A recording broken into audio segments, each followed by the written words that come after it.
पिताजी ने 2012 में ये शुरू किया कि अपने खेत में फसल उगाते, ठीक है। और फसल उगा करके जो है जैसे ही फसल बड़ी बड़ी हो जाती, हाँ। वैसे ही अपने नजदीकी गांव हिरवाना में श्री कृष्ण गौशाला है जी, वहां से गायों को बुलवाते जी, और उस फसल में चरा देते। सही बात है। सही मायने में ये है कि सेवा का मेवा जरूर मिलता है, सच्चाई और अच्छाई जरूर फलती फूलती है।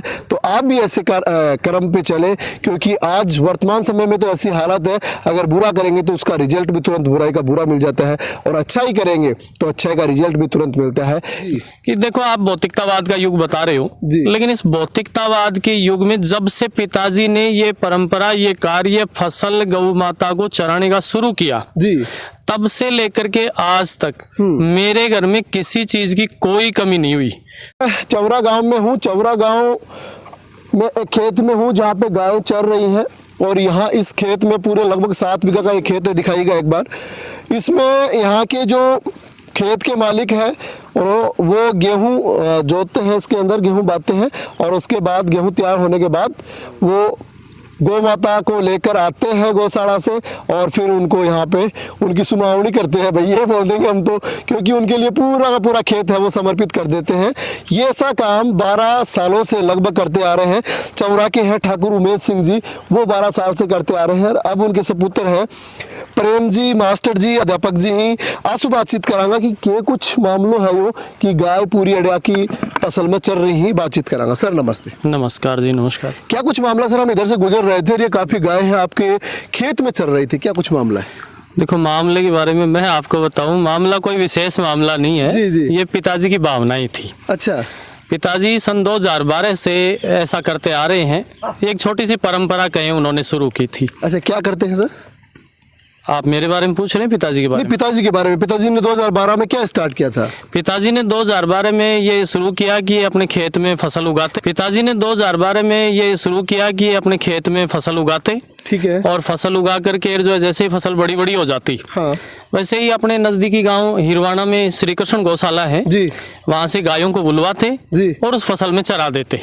अच्छा, गायों के लिए फसल तैयार करते? गायों के लिए फसल तैयार गायों के लिए? सिर्फ गायों के लिए। अच्छा। और कितने बीघा में सर? ये लगभग 5-7 बीघा में तैयार करते थे। हाँ, हाँ। पहले तो अपने कुएं में 5-7 फव्वारे चलते थे जी। अब धीरे धीरे वो कम हुए, वैसे वैसे कोई बीघा आधी बीघा उन्होंने कम कर दी जी, लेकिन वो 5-6 बीघा के अंदर तैयार करते थे फसल जी, और फिर गौशाला की गायों को बुला करके जी, और उनको चरा देते थे। तो ऐसा क्यों करते सर? बस उनकी भावना ही। भाई ये तो भौतिकतावाद का युग है, यहाँ भाई भाई से लड़ रहा है, और गाय को मतलब किसान लोग तो गाय से इतने परेशान है, करंट वाले तार लगाने लग गए अब तो। आप ठीक कह रहे हो, परिस्थितियां आसपास में जमाने में कुछ ऐसी हैं जी, लेकिन उनके ऐसे विचार थे, ऐसी भावनाएं थी कि मैं ऐसा करूं जी। मैं आपको बताऊं, 10-15 वर्षों से, लगभग उन्होंने 15 वर्षों से घर में तो एक गाय रखी जी, रेगुलर एक गाय रखी, गाय की सेवा होनी चाहिए। हाँ।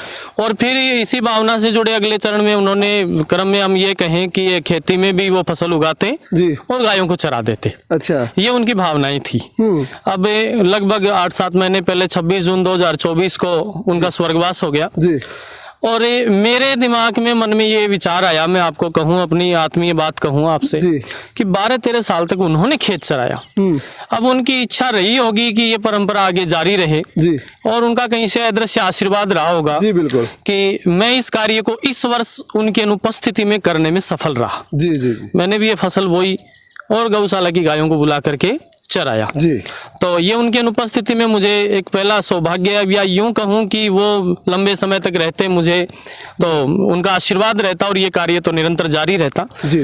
लेकिन उनके जाने के बाद ये कहीं मेरे मन में एक टीस सी थी। आते जाते लोग बात करते थे कि वो थे तो ऐसा करते थे जी, जी, जी। तो मैंने सोचा अपन भी कम से कम उनकी भावनाओं को, उनके विचारों को, उनकी परंपरा को आगे बढ़ाएं जी। तो इस साल मैंने भी ऐसा प्रयास किया और आप सबके सहयोग से, आशीर्वाद से जो है ये कार्य अब की बार संपन्न हो गया जी, जी। अब देखो भविष्य में क्या होता है क्या नहीं होता है, क्योंकि पानी भी अपने आसपास कम हो रहा है जी।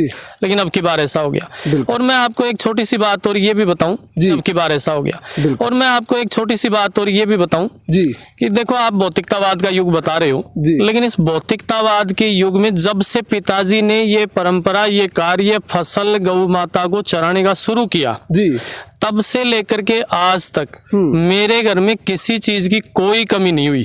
मेरे घर में अनाज आने जाने वालों के लिए, घर परिवार के लिए, किसी के लिए कम नहीं पड़ा जी, जी। ये देख लो आप, मतलब ये पुण्य मिला आपको गाय चराने? बिल्कुल, मैं तो यही कहूंगा। और देखो मैं कोई बहुत बड़ा कोई ऑफिसर, कोई गजेटेड ऑफिसर नहीं हूँ, कोई मेरे बहुत बड़ा इनकम ऑफ सोर्स नहीं है जी। मैं एक स्थानीय टैगोर महाविद्यालय में, प्राइवेट टैगोर महाविद्यालय में पढ़ाता हूँ। तो प्राइवेट बोल के ही मैं आपसे यही कहूँगा, मेरा कोई बहुत बड़ा इनकम ऑफ सोर्स नहीं है। बिल्कुल। लेकिन फिर भी 12-13 सालों से जो गौ माता की सेवा हो रही है, मेरे घर में किसी चीज की कोई कमी नहीं हुई। तो मैं तो यही कहूँगा, ये पिताजी का किया हुआ पुण्य था, बिल्कुल, जो मेरे और परिवार के काम आ रहा था और अभी भी काम आ रहा है। बिल्कुल बिल्कुल। तो ये देख सकते हैं भैया आप, ठाकुर उमेश सिंह जी का ये खेत है और 8 महीने पहले उनका स्वर्गवास हो गया। वो आज कहाँ है उनकी आत्मा, और वो उनकी आंखें देख रही होगी कि आज उनके सपुत्र हैं मास्टर जी, वो भी इस कार्य को अनवरत रूप से जारी है। 12 सालों से ये कार्य जारी है। फसल बोई जाती है, पूरी तैयार की जाती है और उसके बाद गायों को लाकर छोड़ दिया जाता है कि आप खाइएगा जितना खाते हैं। आप ये देख रहे हैं कि ये तो खेत पूरा खाली हो गया, लेकिन पिछले 10 दिन से कार्य जारी है। 10 दिन से ये कार्य पूरा का पूरा जारी है। 10 दिन से गायें लगातार यहाँ पे चढ़ने के लिए आती हैं।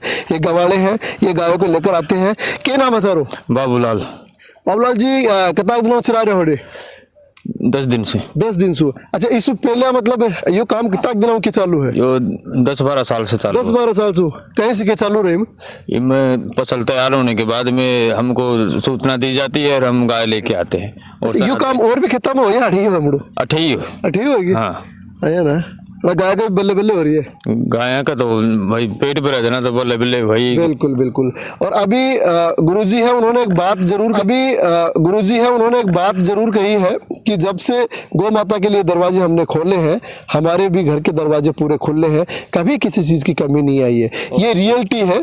आप मान के चलिएगा कि आप अगर किसी के लिए सहायता के लिए एक हाथ बढ़ाते हैं तो भगवान आपकी ओर 100 हाथ बढ़ा के आता है। ये बेजुबान जानवर जरूर है, ये बोल नहीं सकते, लेकिन आज इनकी पेट में ये चारा जाएगा तो इनकी दिल और आत्मा जरूर वो दुआएं देगी। और वो भगवान भी देखता है कि मेरे जो जानवर है बेजुबा है, लेकिन आज इनके लिए फसल तैयार होती है और फिर इन गायों को चराने के लिए यहाँ पे लेके आते हैं तो सही का मेवा जरूर मिलता है। सच्चाई और अच्छाई जरूर फलती फूलती है। तो आप भी ऐसे कर्म पे चलें, क्योंकि आज वर्तमान समय में तो ऐसी हालत है, अगर बुरा करेंगे तो उसका रिजल्ट भी तुरंत बुराई का बुरा मिल जाता है, और अच्छाई करेंगे तो अच्छाई का रिजल्ट भी तुरंत मिलता है। यही कहना है यहाँ के ठाकुर उमेश सिंह जी के जो वंशज हैं, वो लगातार इस कार्य को कर रहे हैं। हमने इस वीडियो को दिखाने का इतना मतलब प्रयास इसलिए किया कि हम लोग इधर से गुजर रहे थे, हमने देखा किसी के खेत में पूरी भरी फसल है और वहां पे गाय आ गई है। तो गाय क्यों आई है, हमने पूछने के लिए इनके पास आए तो उन्होंने कहा कि ये कार्य तो लगभग 12 साल से चला हुआ है, इसलिए हमने ये वीडियो आपके सामने प्रस्तुत करना उचित समझा कि आपको भी तो पता चले कि लोग कैसे कैसे हैं इस दुनिया में जो गौ माता के लिए भी इतना कुछ कर रहे हैं। वीडियो के बारे में आपकी क्या राय है, आप भी हमें कमेंट सेक्शन में लिखकर बता सकते हैं। जय हिंद, जय भारत।